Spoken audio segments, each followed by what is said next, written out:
लेकर उड़ी तक कहां तक की काम पहुंच गया है, उस हवाले से भी बात करेंगे। लेकिन प्रोग्राम की शुरुआत बिहार की खबर से करेंगे, क्योंकि बिहार में अगले 24 घंटे बिहार के लिए बहुत ही अहम है। बिहार में सियासी हलचल के दरमियान एक बड़ी खबर सामने आई है और जराए से खबर यह है कि वज़ीर आला, बिहार के वज़ीर आला नीतीश कुमार इस्तीफा दे सकते हैं और वो बीजेपी के साथ मिलकर हुकूमत बना सकते हैं। खबर यह भी है कि नायब वज़ीर आला बीजेपी के सुशील मोदी हो सकते हैं। जराए का कहना है कि अगर जेडीयू बीजेपी के साथ आती है तो नीतीश कुमार वज़ीर आला रहेंगे, जबकि नायब वज़ीर आला बीजेपी के सुशील मोदी होंगे। यह भी कहा जा रहा है कि बीजेपी से 2 नायब वज़ीर आला हो सकते हैं। बता दें कि बिहार बीजेपी के लीडरों ने असेंबली और लोकसभा इंतखाबात एक साथ मुनक्कद करने के इम्कान की हिमायत में अपनी राय नहीं दी है और जराए के मुताबिक बिहार में लोकसभा के साथ असेंबली इंतखाबात नहीं होंगे। आपको बताते चले कि दिल्ली में बीजेपी की मीटिंग हुई है जिसमें कई अहम फैसले लिए गए और इसके बाद कल पटना में रियासती वर्किंग कमेटी मीटिंग भी होने जा रही है। और बिहार में एक तरफ यौम जमहूरिया आज मनाया जा रहा है तो दूसरी तरफ हुकूमत में तालमेल का काम जारी है। नित्यानंद राय जीतन राम मांझी से भी मिले और कयास आराया की जा रही है कि आज खुद सीएम नीतीश कुमार आरजेडी से अलग होकर एनडीए में शामिल हो सकते हैं।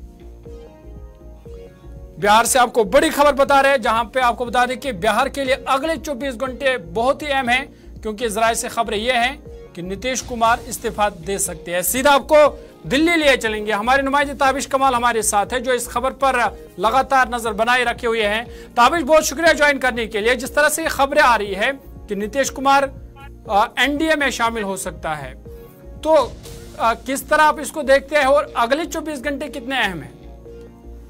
जरूर देखिए, बहुत अहम है आने वाले 24 घंटे। आज दिल्ली में बिहार बीजेपी के लीडर्स की एक बैठक हुई है। एक अहम बैठक पार्टी के ऑफिस में हुई है, बीजेपी पार्टी हेडक्वार्टर में हुई है, जहां पर home minister Amit Shah, party president और तमाम जो दीगर बड़े लीडर थे वो मौजूद रहे।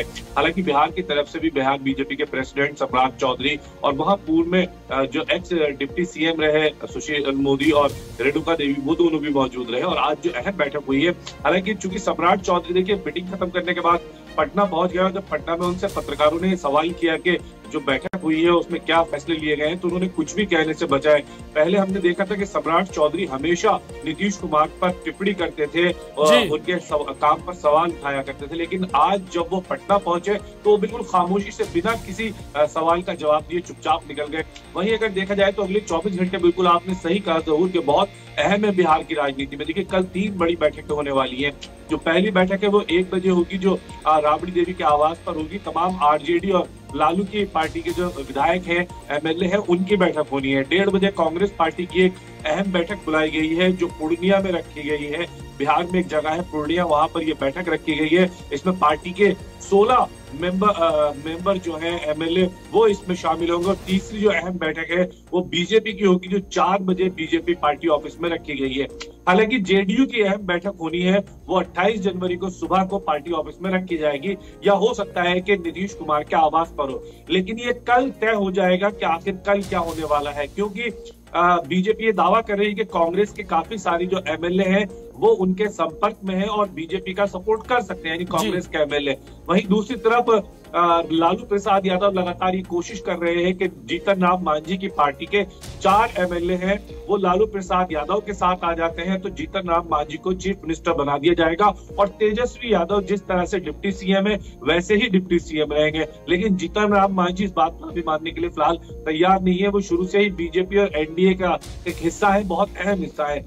तीसरी तरफ जो अगर देखा जाए तो वो अहम ये हो सकता है कि लेफ्ट के जो वहां पर लगभग 16-17 एमएलए हैं वो एमएलए कोशिश कर रहे हैं, लेफ्ट फ्रंट ये कोशिश कर रहा है कि जो वहां पर इंडिपेंडेंट एमएलए है या असदुद्दीन ओवैसी की पार्टी के एक एमएलए है, उसके अलावा जीतन राम मांझी की पार्टी के एमएलए हैं, उनको तोड़कर आरजेडी में शामिल कराया जाए और तेजस्वी यादव को सीएम बनाया जाए।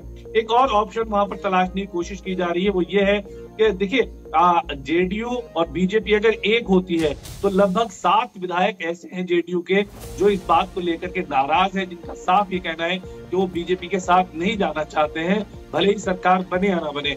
वो 7 विधायक कहीं ना कहीं लालू प्रसाद यादव के कांग्रेस के संपर्क में है। अगर वो 7 विधायक आ जाते हैं तो बहुत आसानी से RJD Lalu Prasad Yadav Congress left front मिलकर के सरकार बना सकते हैं। लेकिन देखिए आंकड़ों का खेल बहुत अहम होता है। बिहार में हमने हमेशा ये देखा है कि नीतीश कुमार हमेशा बहुत भारी रहे हैं बिहार की राजनीति में, और हर पॉलिटिकल पार्टी बिहार के अंदर नीतीश को साथ लेकर के चलना चाहती है। और ऐसे में कहीं ना कहीं नीतीश कुमार भली बात अच्छे से जानते हैं कि अगर उनकी पार्टी के कुछ विधायक टूटते हैं तो जाहिर सी बात है कि वो सत्ता में नहीं आ पाएंगे, और इसलिए वो अपनी पार्टी के विधायकों को बचाने के लिए पूरी कोशिश करेंगे।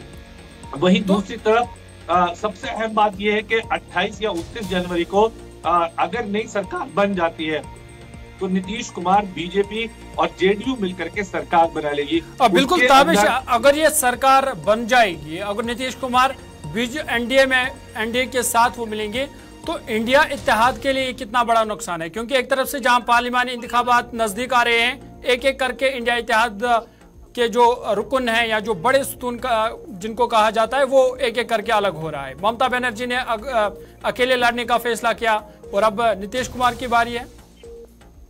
देखिए सिर्फ ममता बनर्जी नहीं, दिल्ली में आम आदमी पार्टी भी कहीं ना कहीं पूरी तरह से अभी अपने पत्ते नहीं खोल रही है। पंजाब में तो आम आदमी पार्टी की तरफ से साफ कह दिया गया है कि वो अकेले चुनाव लड़ने की तैयारी कर रहे हैं।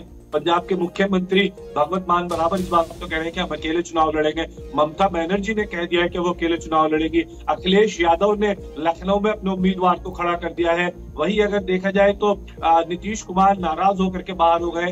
तो जो इंडिया अलायंस बना था, अब मुझे लगता है कि उसका कोई मतलब नहीं रहा है खास, क्योंकि अगर ये सब जमातें, जो बड़ी जमातें हैं, अगर ये धीरे धीरे अलग हो रही हैं तो इंडिया अलायंस का कोई वजूद नहीं रहेगा। और देखिए जरूर यहाँ पर एक बहुत अहम चीज ये भी है कि हम ये देखते हैं लगातार कि एनसी और पीडीपी की तरफ से भी लगातार ये बात कही जाती रही है कि एक साथ मिलकर इन लोगों का लड़ना बहुत मुश्किल होगा। तो अगर ऐसे में ये तमाम जमातें अगर अलग है तो इंडिया अलायंस बनाने का कोई मकसद ही नहीं है, बल्कि चलिए बहुत शुक्रिया तफसीलात फराहम करने के लिए। ताबिश दिल्ली से हमें तफसीलात फराहम कर रही थी, तो इनका कहना था कि अगले 24 घंटे बिहार की सियासत के लिए अहम है, क्योंकि वज़ीर आला नीतीश कुमार, जरा ऐसी खबर है कि वज़ीर आला नीतीश कुमार इस्तीफा दे सकते हैं और वो बीजेपी के साथ मिलकर हुकूमत बना सकते हैं। वहीं अगर ऐसा होता है तो इंडिया इत्तेहाद के लिए ये बड़ा झटका है, बड़ा नुकसान है, क्योंकि पहले ही ममता बनर्जी इलेक्शन, लोकसभा के इलेक्शन अकेले लड़ने का फैसला कर चुकी है। वहीं दिल्ली में भी आम आदमी पार्टी और पंजाब में भी सीट शेयरिंग पर कोई सुझाव नहीं बन पा रहा है। वहीं अब नीतीश कुमार के बारे में ये खबर आ रही है कि वो भी बीजेपी के साथ मिलकर हुकूमत बना सकते हैं, जो इंडिया इत्तेहाद के लिए एक बड़ा झटका और बड़ा नुकसान साबित हो सकता है।